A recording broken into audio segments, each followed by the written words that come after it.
Bom dia, meus queridos irmãos. Graças a Deus, estamos juntos mais uma vez para estudarmos a palavra de Deus. Estamos hoje iniciando uma nova série de estudos, como nós já anunciamos semana passada.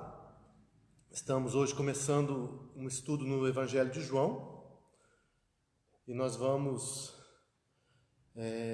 por alguns domingos agora para frente, vamos ter essa sequência de estudos. Esperamos que sejamos abençoados, que Deus venha nos abençoar, nos instruir com essa palavra. O Evangelho de João, algo tremendo, a palavra que Deus deixou para nós através do apóstolo João. Nós vamos ver algumas informações, orientações, explicações sobre o livro, sobre o Evangelho e o conteúdo, aquilo que a palavra de Deus traz para a nossa vida. Nós saudamos a todos os irmãos que estão conosco. Espero que todos estejam bem nesse dia. Possamos ter um momento abençoado, né, de comunhão. Deixa eu já apenas abrir meu computador aqui. Nós vamos dar sequência, irmãos, no nosso estudo. Já vamos orar também, lembrar dos nossos irmãos, nossos pedidos. Lembramos dos enfermos, daqueles que estão passando por tratamentos de saúde, situações na vida que desafiam. Deus está no controle, Deus está cuidando de cada um, de cada pessoa, e nós sabemos que podemos confiar no nosso Senhor, podemos descansar nele, podemos esperar o melhor, porque Deus tem o melhor para a nossa vida em todas as situações.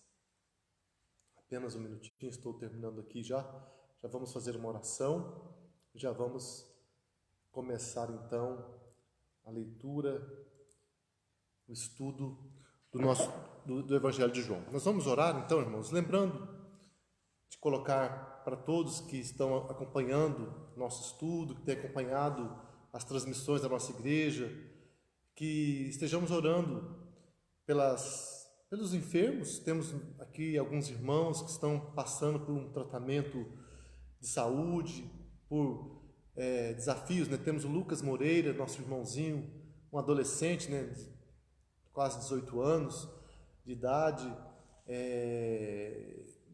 que está passando por um problema de leucemia. Ele está tratando, estamos acompanhando, Deus tem abençoado, ele tem feito tratamentos, mas agora foi encaminhado realmente para a continuação da quimioterapia e também a busca de um transplante, né, a realização de um transplante. Nos próximos meses agora vai haver uma preparação, uma busca para essa realização. Então nós oramos pela vida do Lucas, pela família, pelos pais, né, Marcelo, Ângela e os irmãos dele, o Gabriel e o Davi, né, e essa família querida que nós amamos, são membros da nossa igreja, estão morando fora, ali na região de Chapecó, mas continuamos sempre unidos e ligados a esses irmãos. Também estamos orando pela Gilmara, oramos na semana passada,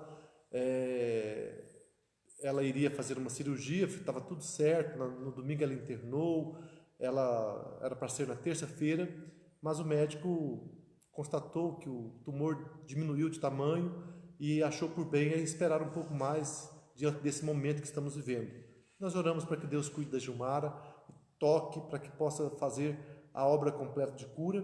Deus pode também tirar esse tumor, mesmo sem a cirurgia, mas também Ele pode usar a medicina, os médicos, para essa obra completa. Então oramos pela Gilmara. Outra pessoa que nós temos colocado em oração para os irmãos, ultimamente, é a vida do Kleber. Kleber é neto da nossa irmã Conceição, falecida irmã Conceição Oliveira, pessoa tão querida da nossa igreja. Kleber é filho da Isabel, e o Kleber está enfrentando também uma luta com câncer que tem avançado na sua vida e que tem trazido grandes dificuldades, mas que Deus venha abençoar a vida do Kleber, a família toda. E assim temos tantos irmãos, famílias, eu sei que cada um tem os seus pedidos. Nós vamos orar neste momento, então, iniciando assim esse tempo e dando continuidade ao nosso estudo da Palavra de Deus. Senhor Deus, nós queremos orar na Tua presença agora, queremos louvar o Senhor por Tua bondade, louvamos por mais um dia de vida, louvamos a Deus porque este dia é o dia do Senhor, o domingo, o dia reservado para estarmos na Tua presença, em adoração, um dia especial. É o sábado do Senhor para a Tua igreja, o dia que era o 7º dia, passou para ser o primeiro dia da semana, e nós hoje temos esse momento de adoração, de comunhão. A igreja pode se reunir, a igreja pode se voltar para Ti, nós podemos parar nossos trabalhos, aqueles que têm um trabalho no dia a dia, todos que têm as suas obrigações, têm esse dia para descanso e para a consagração da sua vida. Pai, louvamos a Ti por isso, louvamos a Ti por esse momento agora que estamos reunidos. Obrigado pela vida de cada irmão que já está participando conosco, os membros da igreja de Rolândia, outras pessoas que participam também, que vão chegando, cada um dos visitantes, daqueles que têm acompanhado nossa igreja pelas redes sociais. Te louvamos, ó Deus, pela vida de cada um e colocamos todos na Tua presença. Fazemos uma oração nesse momento pedindo a Tua bênção sobre os nossos lares, sobre cada família. Venha nos proteger, continue nos protegendo do mal, livra-nos das investidas do maligno, Deus amado, e nos dê, Deus amado, ó Senhor, essa busca, essa comunhão, essa experiência real contigo a cada momento. Lembramos dos nossos irmãos enfermos, colocamos aqui diante de Ti a vida do Lucas, a vida da Gilmar, a vida do Kleber, todos com essa enfermidade, essa situação de tumores, de enfermidades ligadas ao câncer. Que o Senhor venha trazer a Tua bênção, o Teu poder sobre cada um deles, vai conduzindo, vai abençoando as famílias, vai fortalecendo a vida deles, encaminhando o tratamento, a melhor forma e dando a cura do Senhor. Juntamente com eles, Pai, lembramos dos nossos demais irmãos, familiares, todos que se encontram enfermos, que Tu estejas também derramando a Tua bênção, a Tua graça, fortalecendo cada vida. Abençoe o dia de hoje, à noite teremos o nosso culto, Pai, nos abençoe quando estaremos reunidos, celebrando aqui a ceia do Senhor. Venha nos abençoar, que seja um tempo de bênção, que o Senhor nos guarde, nos livre de todo mal e nos dê a bênção, a comunhão, a obra do Senhor em nossas vidas. Agora colocamos também esse estudo, Pai. Começamos hoje um novo estudo, uma nova série, agora voltados para o Evangelho de João, esse livro que Tu deste para a Tua igreja, através do apóstolo João. Nós queremos pedir, Pai, venha nos abençoar, que nós possamos crescer ao lermos, ao estudarmos a Tua palavra, que o Senhor venha nos trazer edificação, orientação, fortalecimento, quebrantamento. Também, Deus amado, venha promover a obra de salvação, porque a Tua palavra, ela tem o anúncio do Evangelho da salvação, o Evangelho da graça do Senhor, e que o Senhor venha alcançar nossas vidas. Nós entregamos tudo nas Tuas mãos. Te louvamos, ó Pai, te bendizemos em nome de Jesus. Amém. Meus queridos, nós vamos então ler a palavra. Como eu disse, vamos começar hoje o estudo do Evangelho de João. Eu quero começar lendo João 1 até o versículo 14. O nosso propósito hoje é estudar todo o primeiro capítulo de João. Esperamos que vamos conseguir ter esse estudo. São muitos materiais, é muito conteúdo, mas esperamos conseguir cumprir esse propósito de cobrirmos o capítulo 1 do Evangelho de João, com a parte introdutória também inicialmente, e depois o texto em si. Mas começando com a leitura do texto, João 1, de 1 a 14. A palavra diz assim: No princípio era o Verbo, e o Verbo estava com Deus, e o Verbo era Deus. Ele estava no princípio com Deus. Todas as coisas foram feitas por intermédio dele, e sem ele, nada do que foi feito se fez. A vida estava nele, e a vida era a luz dos homens. A luz resplandece nas trevas, e as trevas não prevaleceram contra ela. Houve um homem enviado por Deus, cujo nome era João. Este veio como testemunha, para que testificasse a respeito da luz, a fim de todos virem a crer por intermédio dele. Ele não era a luz, mas veio para que testificasse da luz, a saber, a verdadeira luz que, vinda ao mundo, ilumina a todo homem. O Verbo estava no mundo, o mundo foi feito por intermédio dele, mas o mundo não o conheceu. Veio para o que era seu, e os seus não o receberam. mas a todos quantos o receberam, deu-lhes o poder de serem feitos filhos de Deus, a saber, aos que creem no seu nome, os quais não nasceram do sangue, nem da vontade da carne, nem da vontade do homem, mas de Deus. E o Verbo se fez carne e habitou entre nós, cheio de graça e de verdade, e vimos a sua glória, glória como do unigênito do Pai. Amém. Irmãos, introduzindo esse evangelho, a introdução, explicação inicial sobre esse livro, sobre esse evangelho, eu quero começar com as palavras do reverendo Hernandes Dias Lopes, que diz o seguinte: o evangelho de João é o pináculo da revelação bíblica, é o livro mais lido do mundo.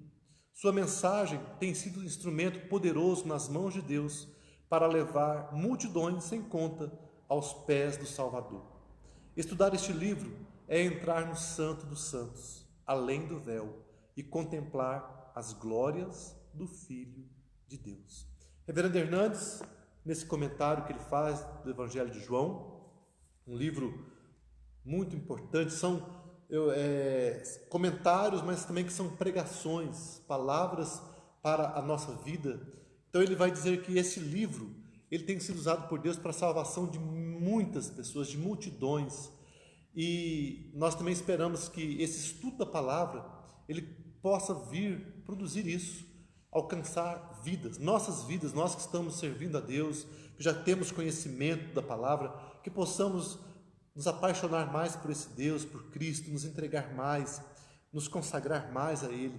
Mas também pessoas que porventura vão ouvir essa palavra, vão acompanhar esses estudos, que possam ter um encontro verdadeiro com Jesus.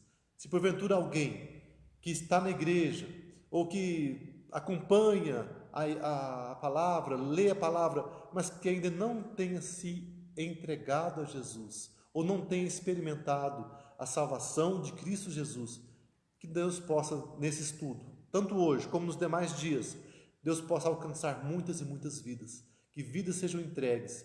Não basta ser membro de uma igreja, não basta estarmos ligados como um número no hall de membros aqui neste mundo, mas é importante ter o nome escrito no livro da vida. E o Evangelho de João, ele vai nos revelar isso, Jesus, a palavra de Deus, o verbo de Deus, o Salvador. E ele convida o ser humano a se aproximar de Deus para um encontro verdadeiro com Deus, através de Jesus. Outro material que nós também estudamos vamos estudar nesses estudos, nesses momentos que vamos estar juntos, é esse comentário também do reverendo Dr. William Hendrickson, já falecido, um erudito, estudioso da palavra de Deus, americano, conhecedor de mais de 25 línguas, um homem, um catedrático no grego, conhecedor profundamente do grego, e ele fez esse comentário do Evangelho de João. Ele empreendeu comentar todo o Novo Testamento. Infelizmente, ele não pôde completar todo o seu propósito, porque ele faleceu já em idade avançada, enfermidades, mas temos esse comentário todo dessa coleção, até a editora Cultura Cristã da nossa Igreja Presbiteriana do Brasil lançou, tem todo esse comentário.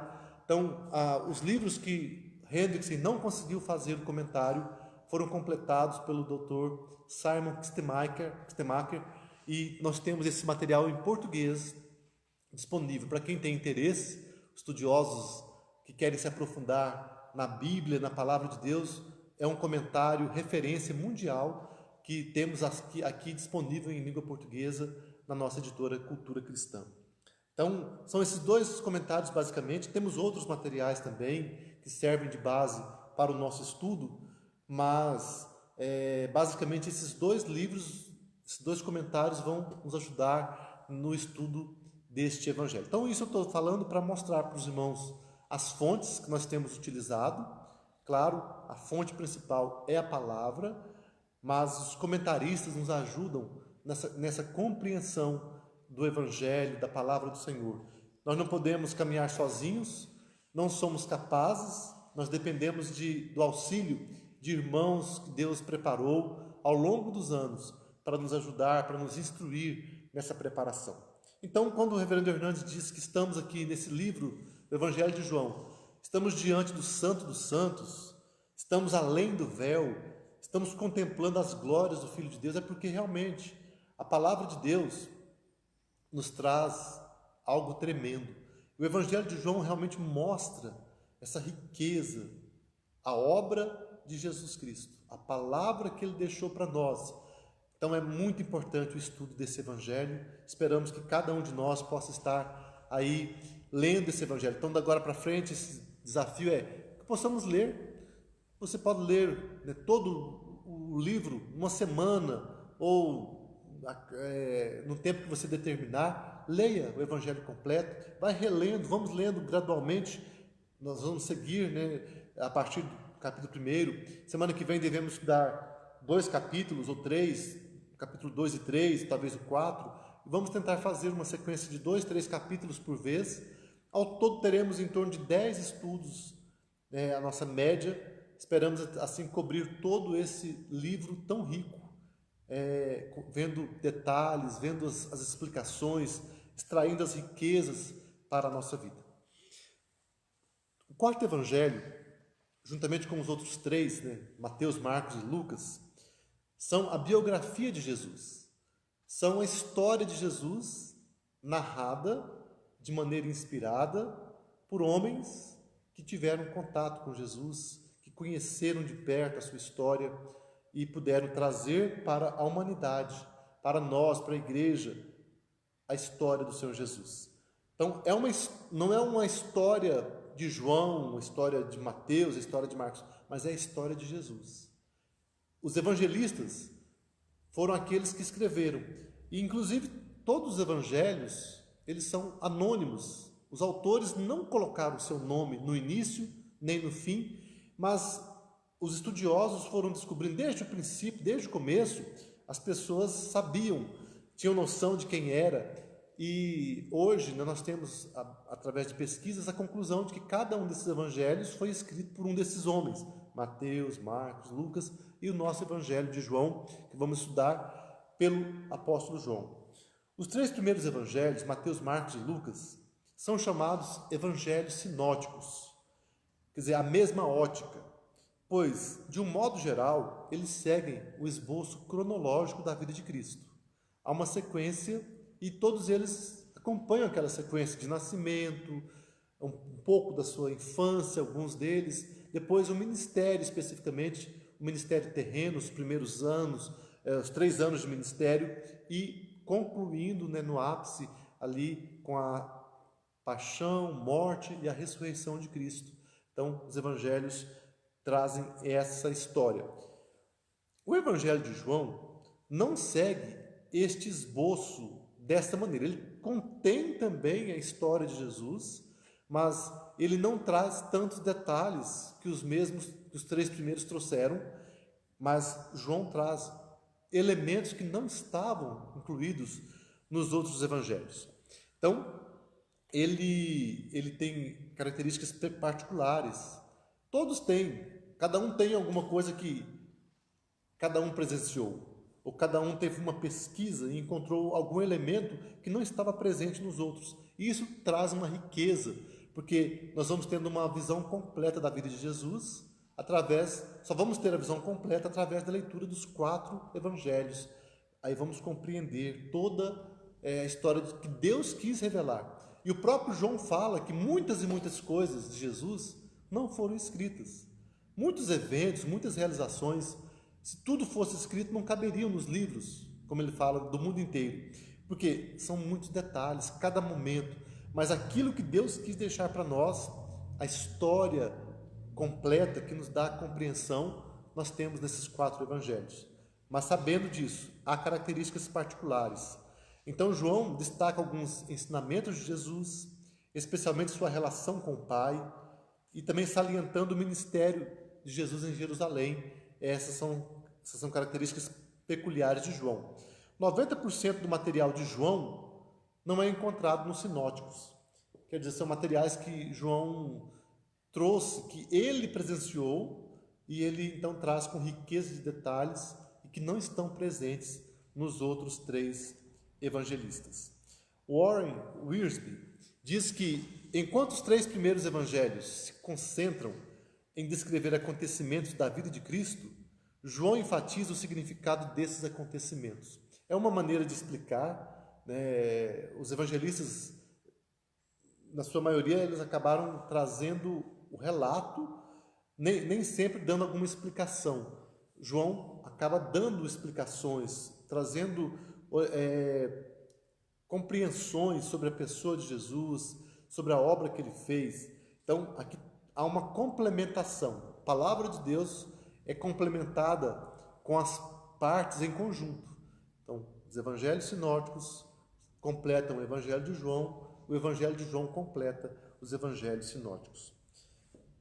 Hernandes Dias Lopes também diz que o evangelho de João tem um propósito específico: apresentar o Verbo divino que se fez carne, o Criador do universo, revelador do Pai, o Salvador do mundo, por meio de quem recebemos pela fé a vida eterna. O texto que nós temos aqui, que o próprio João fala do seu propósito, está lá no capítulo 20, versículos 30 e 31. Ele fala: na verdade, fez Jesus diante dos discípulos muitos outros sinais que não estão escritos neste livro. Estes, porém, foram registrados para que creiais que Jesus é o Cristo, o Filho de Deus, e para que, crendo, tenhais vida em seu nome. O propósito de revelar Jesus, de mostrar Jesus, o Verbo divino que se fez carne, Deus que se fez homem para a salvação, o Salvador do mundo. O livro pode ser dividido em 2 partes básicas. Capítulos 1 até o 12, que fala do ministério público de Jesus e os seus milagres. Então, capítulos 1 até o 12, primeira parte, o ministério público de Jesus e os milagres que ele realizou.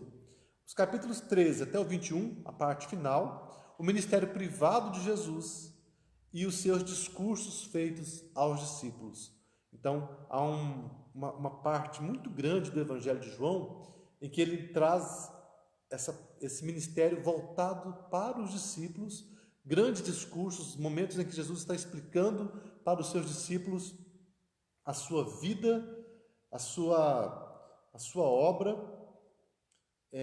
e assim ele vai prepará-los para a vida que eles deveriam ter também. O consenso da igreja, desde os pais da igreja primitiva, é que o autor deste evangelho é o apóstolo João, filho de Zebedeu e Salomé. Sem apresentar o seu nome, o autor se identifica como testemunha em sua conclusão do evangelho. João 21, 24. Olha lá, o texto lá de João 21, 24, ele vai mostrar que ele fala: este é o discípulo que dá testemunho a respeito dessas coisas e que as escreveu, e sabemos que o seu testemunho é verdadeiro. Então, a única coisa que o autor fala sobre si é que ele foi testemunha, ele acompanhou. E há alguns sinais no Evangelho, alguns momentos que ele fala da sua identidade. O momento que ele fala, por exemplo, lá no capítulo 13, ele fala do discípulo a quem Jesus amava, o discípulo amado. Ali há uma identificação, e a igreja identificou quem era aquele discípulo amado de Jesus. João. O apóstolo João, que era o discípulo que tinha maior intimidade com Cristo. Então, junto com Pedro e Tiago, João formou o grupo mais íntimo dos 3 discípulos que estiveram com Jesus. Em vários momentos, como Marcos 5,37, Marcos 9,2, na Transfiguração, Marcos 14,33, no Getsemane, estava sempre ali Pedro, Tiago e João. Eram os 3 discípulos mais próximos de Cristo.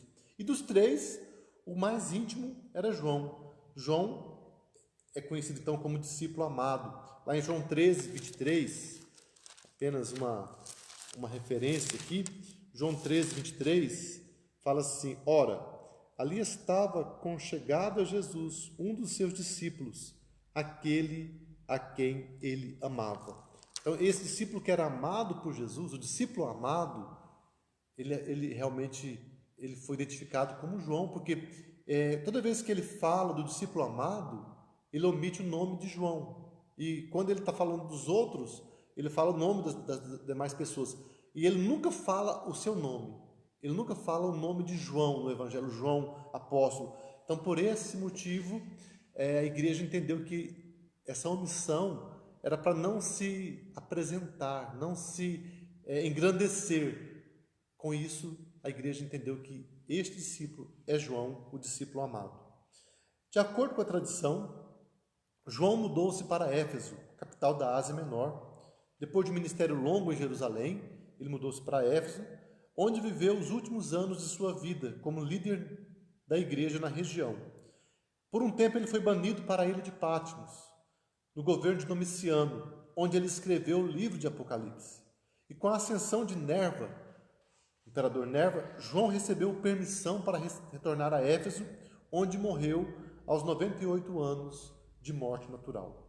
Uma curiosidade que a tradição, a história da igreja conta, é que o único discípulo, o único apóstolo que morreu de morte natural foi João. Os demais foram mortos através do martírio, foram martirizados, foram perseguidos e mortos nas mãos ou dos judeus, ou de outros perseguidores, ou, de maneira maior, majoritária, do Império Romano. Soldados, a perseguição que o Império levantou contra a igreja acabou levando à morte da maioria dos apóstolos. Mas João teve essa bênção de ter uma vida longa, ele pôde viver mais do que todos os demais apóstolos e pôde então escrever o seu evangelho já no final do primeiro século, tendo já uma percepção do momento que a igreja vivia, os perigos que a igreja corria.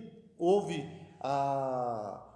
o início de uma heresia como o gnosticismo, que começou a afetar a igreja, tentando colocar em dúvida a pessoa de Jesus, a natureza humana de Jesus.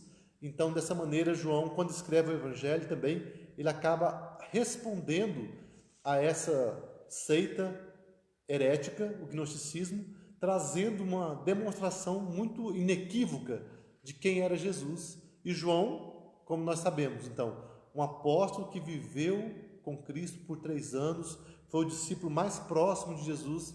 Então, com propriedade, ele pôde trazer as informações, os relatos sobre momentos íntimos da vida de Jesus, que somente alguém que estava presente poderia ter esse conhecimento. Sem falar da inspiração do Espírito Santo, que Deus esteve capacitando. Deus capacitou os seus apóstolos, os seus discípulos, os seus filhos, para que eles pudessem escrever a palavra e deixar para nós toda a verdade sobre o Senhor Jesus, sobre a obra de Deus. Então, com essa explicação introdutória, nós já vamos partir para esse capítulo 1, já lemos até o versículo 14, e nós vamos então trazer algumas explicações sobre esse texto que nós lemos. Vemos aqui um momento muito importante. Desde o princípio do Evangelho, João tem o propósito de mostrar quem é Jesus. Então, a maneira como esse Evangelho começa, novamente citando agora o reverendo William Hendrickson, a maneira como este Evangelho começa é magnificente. Ele começa retratando a vida de Cristo na eternidade. Antes que o mundo existisse, essa vida era rica e gloriosa, cheia de prazer infinito e de bênção serena na presença do Pai. Versículo 1 e 2 fala: no princípio era o Verbo, e o Verbo estava com Deus, e o Verbo era Deus. Ele estava no princípio com Deus. Então ali vemos essa ênfase da natureza divina de Cristo. A palavra verbo, no original grego é logos, ele tem esse sentido a palavra eterna de Deus, a palavra em ação. Por isso que verbo é uma boa tradução, porque o verbo denota ação. E a palavra de Deus, a palavra de Cristo, Cristo é a palavra de Deus criativa, criadora, aquele que pode fazer tudo pela palavra. Não por acaso, o mundo foi feito pela palavra de Deus. Disse Deus, haja luz, e houve luz. Verbo, a palavra de Deus. Jesus estava presente com Cristo ali no começo. Também Jesus é chamado de verbo, palavra, né? Remetendo a essa realidade da criação, a essa realidade da ação de Deus na eternidade e ao longo da história da humanidade. Isso demonstra que Jesus não foi criado e nem passou a existir apenas quando veio ao mundo, mas desde a eternidade ele é Deus. Aqui há uma explicação, uma verdade essencial. Jesus não foi criado naquele momento que ele nasceu ou que ele foi gerado no ventre de Maria. Aqui está mostrando que ele sempre existiu. Ele deixou a sua condição de divindade, a sua situação em que ele estava reinando na eternidade, e ele se esvaziou para tornar-se humano, tornar-se homem. Essa é a grande verdade. Mas o Verbo estava no princípio com Deus, o Verbo estava o tempo todo diante do Senhor, do Pai. Não houve criação, não houve início da existência de Jesus. Então, Hernandes Dias Lopes agora fala: o apóstolo João abre seu evangelho fazendo uma afirmação categórica e insofismável da divindade do Verbo. Jesus não é apenas um mestre moral, ele é Deus. Essa é a grande tese de João neste evangelho. Numa só sentença, o primeiro versículo declara a eternidade, a personalidade e a deidade de Cristo. João pretende que o todo do seu evangelho seja lido à luz desse versículo. Então, vemos aqui a eternidade, a personalidade e a deidade de Cristo. Ele é eterno, ele é uma pessoa que sempre existiu e ele é Deus. Ao longo da história já houve movimentos heréticos e há sempre teorias que tentam contradizer essa realidade. Lá no século IV, um cristão, Ário, que era presbítero da igreja, ele afirmou, ele começou a ensinar que Jesus foi criado, que ele era subordinado ao Pai e que ele, então, não era eterno. Então, ele colocou dúvidas sobre a pessoa de Cristo e ele foi condenado como herege. Ele foi rechaçado. A igreja, lendo a palavra, não teve dúvidas. Ali estava o erro. E ele queria dizer que aquilo era verdade, mas o arianismo foi uma heresia perigosa no meio da igreja. Atualmente, temos aí à nossa volta movimentos que trabalham como se fossem cristãos, mas que também não são. Especialmente a seita dos Testemunhos de Jeová. Eles também negam a divindade de Jesus.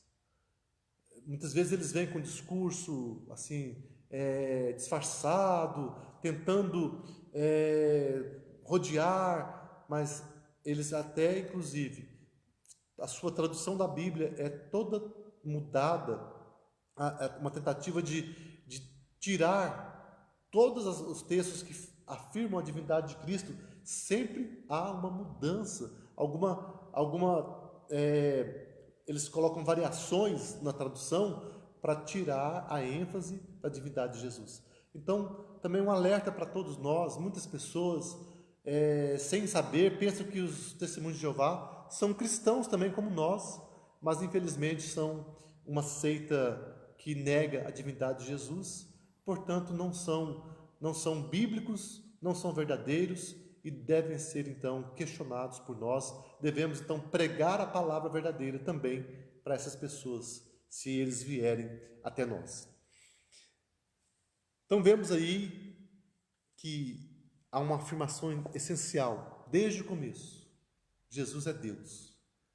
O Verbo divino, o Verbo de Deus, estava no começo, no princípio, estava com Deus e ele é Deus. Algumas afirmações importantes sobre a pessoa de Jesus, sobre o Verbo de Deus, além do que nós já dissemos. Primeiro, o Verbo é criador. No versículo 3 diz: todas as coisas foram feitas por intermédio dele, e sem ele nada do que foi feito se fez. O Verbo é o agente divino na criação do universo. Ele é a palavra criadora de Deus, por meio de quem todas as coisas foram feitas. Como eu disse, Gênesis 1:3, né? Disse Deus: haja luz, e houve luz. Então, há um consenso de entender que Jesus estava ali, e quando Deus diz, a palavra de Deus naquele momento é a pessoa de Jesus agindo na criação. A palavra foi o meio pelo qual tudo foi feito. E Colossenses 1,16, também, aqui interessante, importante, porque ele traz essa explicação. Diz assim: pois nele foram criadas todas as coisas, nos céus e sobre a terra, as visíveis e as invisíveis, sejam tronos, sejam soberanias, quer principados, quer potestades. Tudo foi criado por meio dele e para ele. Então, o Verbo é criador. O Verbo participou da criação. Jesus, tanto não foi criado, como ele é também o Criador. Ele estava no princípio com o Pai, criando todo o universo. Segunda coisa importante nessa questão, afirmações sobre o Verbo de Deus, é que o Verbo é autoexistente. João 1,4. A vida estava nele, e a vida era a luz dos homens. Então, só Deus tem vida em si mesmo. Só Deus é autoexistente. O Verbo não recebeu a vida, ele é a vida. Dele decorrem todas as coisas. Embora Jesus seja fonte de toda a vida biológica, a palavra grega usada aqui e outras 35 vezes no Evangelho de João, essa palavra para vida nunca é bios, a palavra vida biológica, mas zoe, vida espiritual, ou seja, vida do alto, vida eterna, vida abundante. A vida de Deus, a vida de Cristo, ela não é igual à nossa vida, ela é muito, muito superior. Ele cria a vida biológica, mas a vida de Cristo é uma vida perfeita, eterna, abundante. Por isso, no grego, a palavra, são duas palavras, né? Bios, para a vida biológica, e zoe, para a vida espiritual. E João usa sempre essa palavra zoe, para mostrar que Jesus é o dono da vida, no sentido pleno. A vida que realmente gera a vida eterna. Tremendo saber disso. Palavra de Deus para a nossa vida. A terceira coisa sobre o Verbo é que o Verbo é a luz que prevalece. No versículo 5, fala que a luz resplandece nas trevas e as trevas não prevaleceram contra ela. O mundo está em trevas porque o diabo cegou o entendimento dos incrédulos. Mas onde Jesus se manifesta salvificamente, as vendas dos olhos são arrancadas e os cativos são trasladados do império das trevas para o reino da luz. Então, a luz resplandece nas trevas e as trevas não prevaleceram contra ela. Onde a luz chega, as trevas não podem permanecer. Então, Jesus tem esse poder. Jesus tem esse poder de salvar, transformar as realidades. O mundo jaz no maligno, mas a palavra de Cristo traz salvação. Ela vem para nos dar vida, vida eterna, vida abundante. E nós somos instrumentos para a proclamação dessa palavra. E hoje, quem está ouvindo essa palavra, ou no futuro, quando alguém ouvir, quando alguém estiver estudando juntamente conosco esse texto, que Deus venha fazer essa obra em cada coração. Se alguém tem vivido nas trevas, se alguém tem vivido longe da direção de Deus, sem experimentar a verdade, a clareza de Jesus na sua vida, que Deus venha trazer nessa palavra essa experiência salvadora. E assim, o mundo que hoje sofre, as pessoas que hoje estão sendo enganadas, perdidas, têm a esperança de encontrar a vida eterna em Cristo Jesus. E a nossa expectativa é essa, que estejamos cada vez mais nos entregando, nos consagrando, experimentando essa luz que transforma a nossa vida a cada dia mais. Na sequência, no versículo 9, no versículo 6, nós vemos aqui já uma apresentação de alguém que também foi importante na história de Jesus, João Batista. Versículo 6 fala: houve um homem enviado por Deus cujo nome era João. Esse não é o João, autor do Evangelho, mas é o João Batista. Este veio como testemunha para que testificasse a respeito da luz, a fim de todos virem a crer por intermédio dele. Ele não era a luz, mas veio para que testificasse da luz. Então, João Batista é apresentado como alguém especialmente enviado por Deus para introduzir e apresentar Jesus ao povo judeu e ao mundo. João Batista era o arauto do verbo e não o verbo. Era o amigo do noivo e não o noivo, o servo e não o Senhor. Ele vai dizer isso também, aqui o texto vai dizer, mostrar, ele vai afirmar categoricamente: eu não sou, mas ele estava anunciando Jesus. Ele vem como arauto, como aquele precursor, aquele que prepara o caminho. O papel principal de João Batista era ser uma testemunha que levasse as pessoas a crer em Jesus. Como diz o texto, ele veio como testemunha para que testificasse a respeito da luz. Jesus é a luz que ilumina o homem e a vida em seu significado máximo. Ele é o autor da vida. Então, João vai mostrar aqui a verdadeira luz que, vindo ao mundo, ilumina todo o homem. Também Jesus, que é o autor da vida, ele se relaciona com o mundo. Ele vai mostrar, a partir do versículo 9, fala assim, então, 10, fala: o verbo estava no mundo, o mundo foi feito por intermédio dele, mas o mundo não o conheceu. Veio para o que era seu, e os seus não o receberam. Mas a todos quantos o receberam, deu-lhes o poder de serem feitos filhos de Deus, a saber, aos que creem no seu nome. Então vemos aqui que há uma relação de amor, pois aquele que criou o mundo veio habitar no mundo para salvar as pessoas perdidas. Mas somente aqueles que creem experimentam o agir salvador de Cristo. Muitos são os que o negam, a começar pelos que eram da sua nação, os judeus, e tantos quantos não o receberam.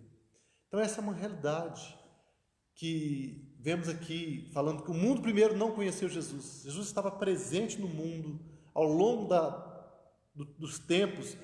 A palavra estava presente, havia sinais da presença de Cristo, mas as pessoas não perceberam que ali estava o Senhor.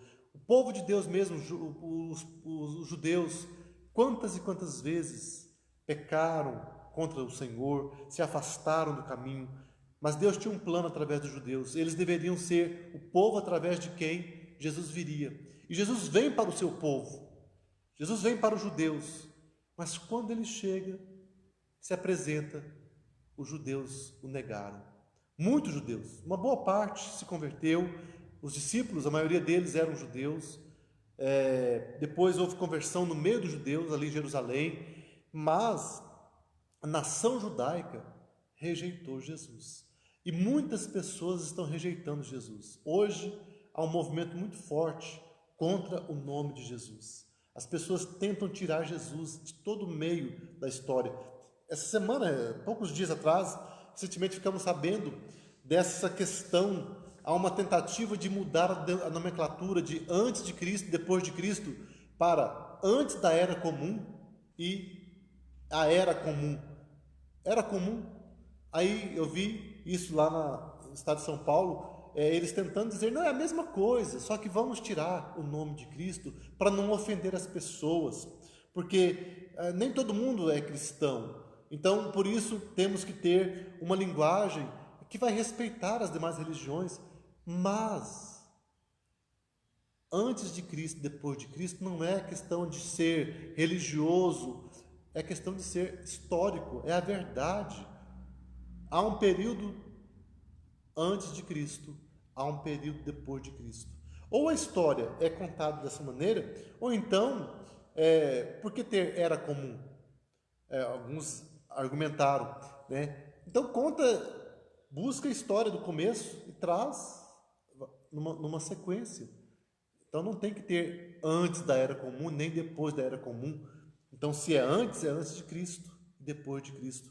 Mas tudo isso não é nada para falar, não, é só para ter uma coisa correta, politicamente correta. Esse politicamente correto também é um movimento que acaba sendo, muitas vezes, para impedir que se fale a verdade, uma verdade exclusiva. Um dos grandes lemas desse nosso tempo é que não há verdades universais.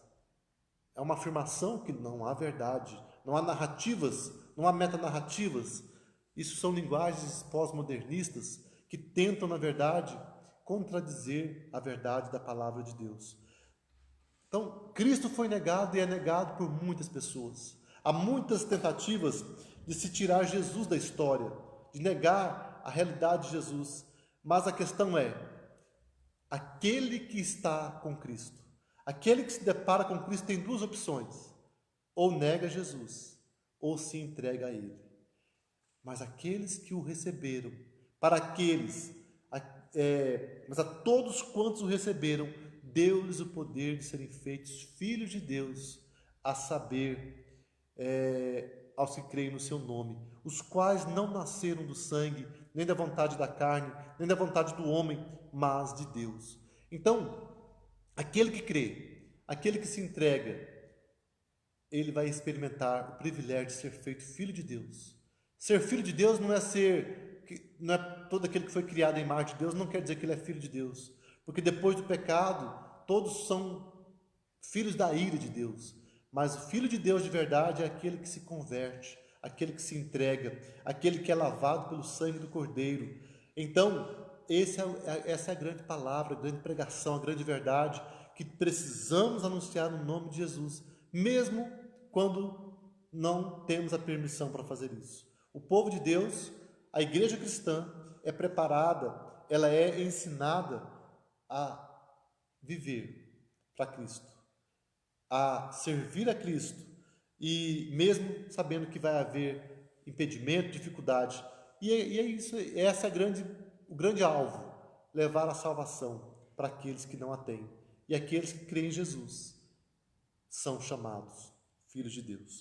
O versículo 14 traz para nós uma grande palavra: e o Verbo se fez carne e habitou entre nós, cheio de graça e de verdade, e vimos a sua glória, glória como do unigênito do Pai. Essa aqui é uma outra verdade fundamental, a encarnação do Verbo. Assim como a divindade de Jesus é essencial, a humanidade dele também é essencial. Depois de afirmar a perfeita divindade do Verbo, João agora assevera a sua perfeita humanidade. Jesus é tanto Deus como homem. Quando João escreveu o seu evangelho, ao final do primeiro século, quando floresceu o gnosticismo, uma perigosa seita que atacou o cristianismo, muitas pessoas tinham mais dificuldade de aceitar a humanidade de Jesus do que a sua divindade.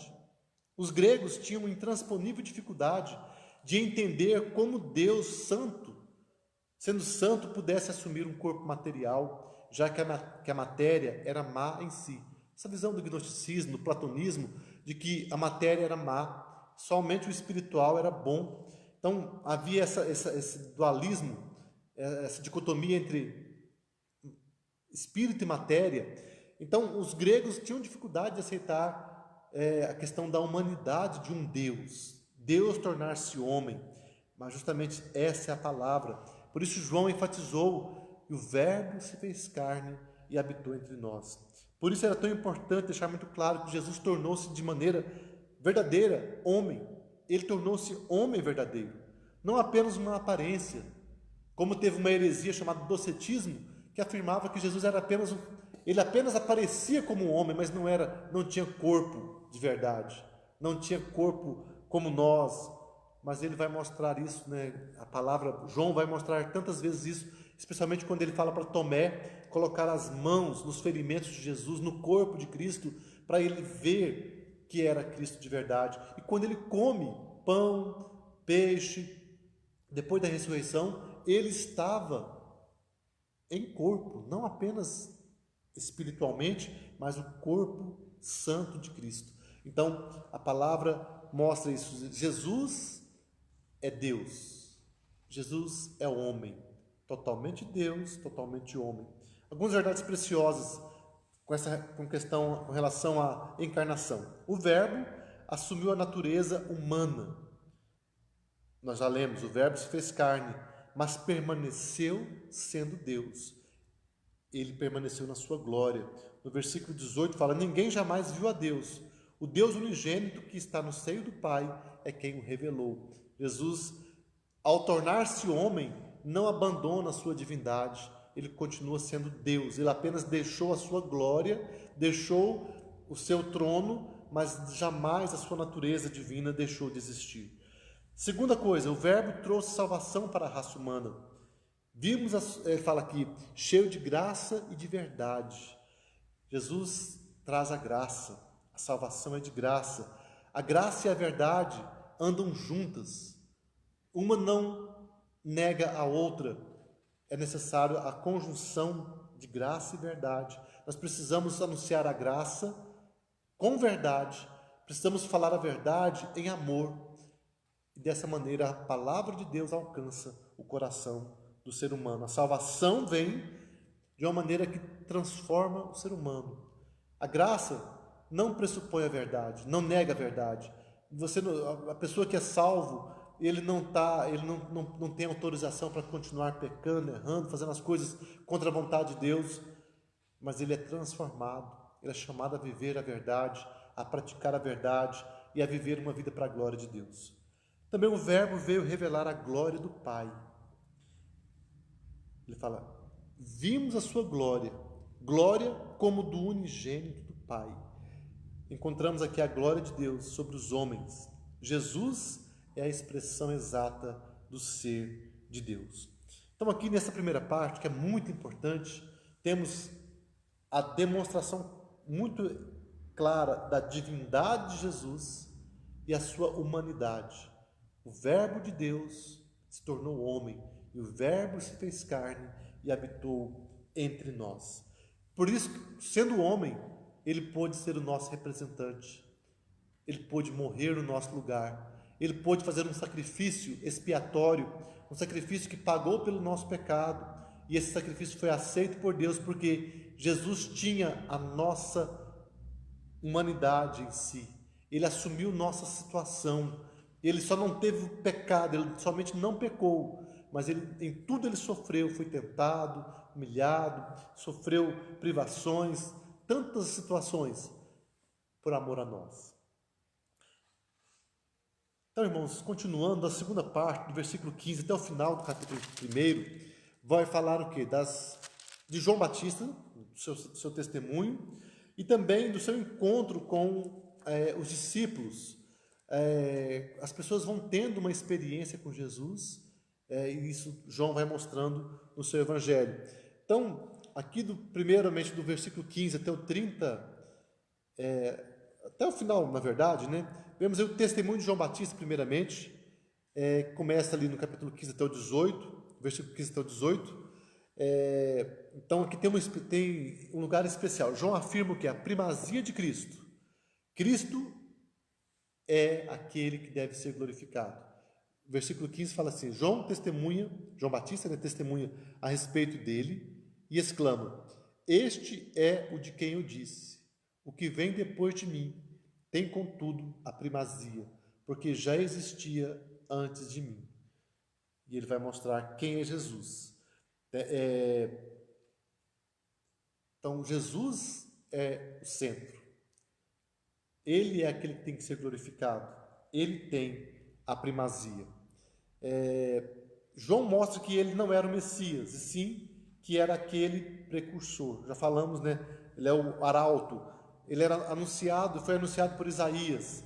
E ele revela que o Messias já estava entre os homens. Então, quando aqui os judeus perguntam para João Batista se ele era o Messias, se ele era o Cristo, ele vai dizer, não, eu sou aquele que vem anunciar, eu sou a voz do que clama no deserto, endireitai o caminho do Senhor.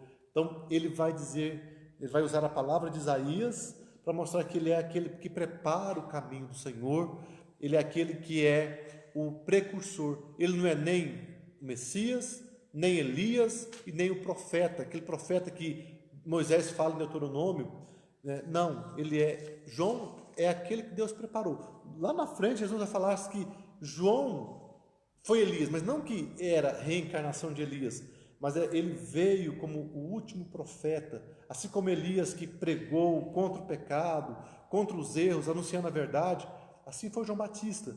Mas não que Elias tivesse voltado, tornado-se outro homem, jamais, mas apenas aquele ministério, aquela promessa de que Elias, aquela ideia que eles tinham de que Elias voltaria, ele realmente, João Batista, ele cumpre o propósito de Deus, mas nunca jamais sendo a reencarnação ou a encarnação de Elias. Mas João Batista era um homem com a sua identidade, Deus o trouxe para ser realmente o precursor de Jesus. Também ele vai falar que Jesus é o Cordeiro de Deus, aquele que faz o sacrifício perfeito e que tira o pecado do mundo, não apenas o pecado dos israelitas, mas o de todos os povos da terra. Então, ali no versículo 29, fala assim: no dia seguinte viu João a Jesus, que vinha para ele e disse: eis o Cordeiro de Deus, que tira o pecado do mundo. É este a favor de quem eu disse: após mim vem um varão que tem a primazia, porque já existia antes de mim. Eu mesmo não o conhecia, mas a fim de que ele fosse manifestado a Israel, vim por isso batizando com água. Então João, ele prepara o caminho para o Senhor Jesus. E ele vai mostrar isso na sua reverência, seu reconhecimento, a sua reverência total para com Jesus. E ele vai mostrar isso também no batismo de Jesus. Ele vai fazer uma referência no versículo 32. E João testemunhou dizendo: viu o Espírito descer do céu como pomba e pousar sobre ele. Eu não o conhecia. Aquele, porém, que me enviou a batizar com água me disse: aquele sobre quem vires descer e pousar o Espírito, esse é o que batiza com o Espírito Santo. Pois eu de fato vi e tenho testificado que ele é o Filho de Deus. Então aqui João faz uma referência, não conta a história, mas lá no Evangelho de Mateus, de Marcos, traz sobre o batismo de Jesus.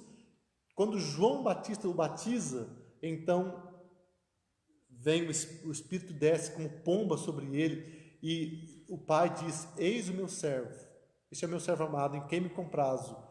Então,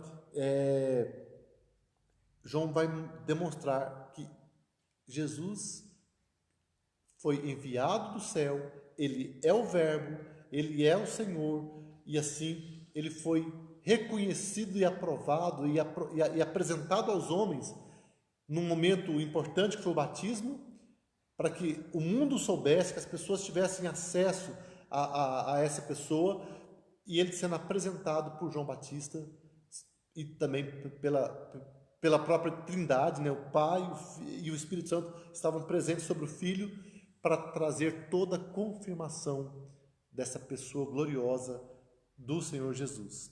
Então ali vemos o testemunho de Jesus. E no final desse texto há um encontro, não há uma narração completa de como foi o chamamento dos 12 discípulos, mas aqui há alguns detalhes sobre como foi a experiência dos discípulos, de alguns dos discípulos com Jesus. Então, aqui podemos notar algumas realidades. Os discípulos André e João conhecem Jesus através do testemunho de João Batista. Ali, o nome de João não é mencionado, então fala aqui, ó, no dia seguinte, estava João outra vez na companhia de dois de seus discípulos, e vendo Jesus passar, diz: eis o Cordeiro de Deus. Então João Batista apresenta Jesus para aqueles dois discípulos. Um deles era André, e o outro, que não tem o nome mencionado, como nós já dissemos, então pressupõe-se que é João. Então aqui os dois discípulos, ouvindo dizer isto, seguiram a Jesus. Depois que João Batista apresenta Jesus, olha, João Batista tanto era um precursor, que ele realmente não segura os discípulos com ele, mas ele aponta para Jesus, e aqueles discípulos seguem Jesus. Então André e João, o apóstolo, passaram a seguir a Jesus. Vemos também aqui que os discípulos André e João,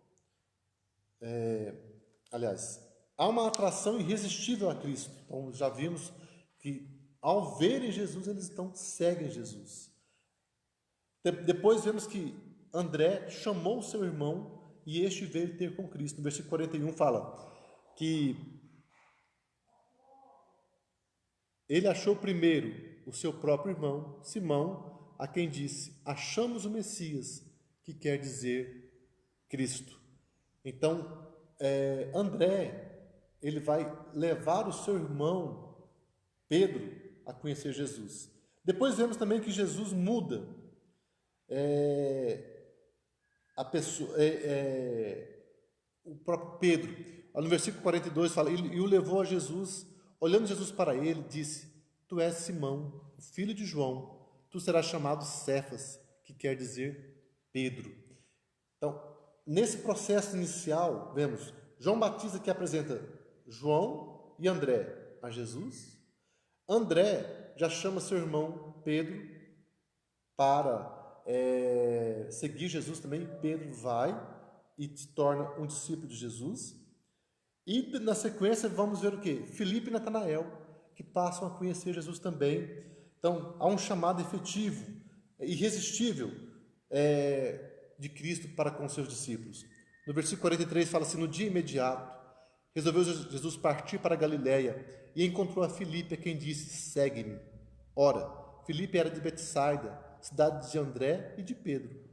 Então, Filipe passa a seguir a Jesus. E na sequência, Filipe chama também quem? Natanael.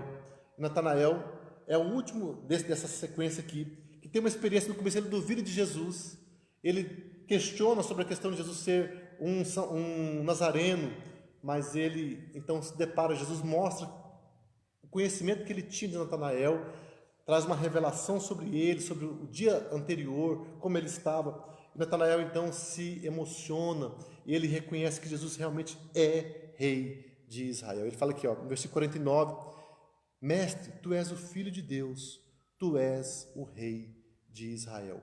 Ao que Jesus lhe respondeu: porque eu disse que te vi debaixo da figueira, crês? Pois maiores coisas que essas verás. E acrescentou: em verdade vos digo, que vereis o céu aberto e os anjos de Deus subindo e descendo sobre o Filho do Homem.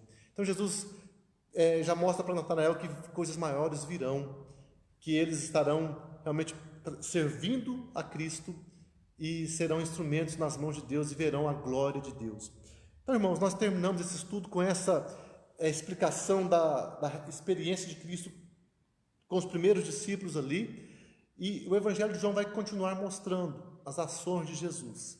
Esperamos continuar no próximo domingo, e que Deus abençoe a nossa vida, que possamos continuar experimentando mais e mais desse Jesus tão maravilhoso. O Evangelho de João nos mostra esse Cristo tremendo, Filho de Deus, o Verbo de Deus que se fez homem. Nós vamos encerrar com a oração neste momento. Deus amado, nós te louvamos por esse momento. Louvamos, ó Deus, porque vemos tua palavra, a obra salvadora do Senhor, o impacto da tua obra na vida daquelas pessoas, de João Batista, dos discípulos de João, André, Pedro, Filipe, Natanael. Vemos o chamado irresistível do Senhor para com aquelas pessoas, o privilégio que eles tiveram de conhecer a Cristo e andar com Ele, e nós hoje também podemos conhecer a Cristo e andar com o Senhor. Nós temos a tua presença aqui, Senhor Jesus, nós queremos te buscar. Venha abençoar nossa vida, cada coração, cada pessoa, Deus amado, que está participando conosco nessa manhã. Fala conosco, Deus amado, que possamos estar tendo esse encontro contigo, tendo essa experiência com a tua palavra, e que possamos ser realmente despertados, renovados, para proclamar o nome de Jesus. Ó Deus amado, seja conosco, te pedimos a tua bênção, te louvamos por tudo, em nome de Jesus. Amém. Deus abençoe a todos, queridos.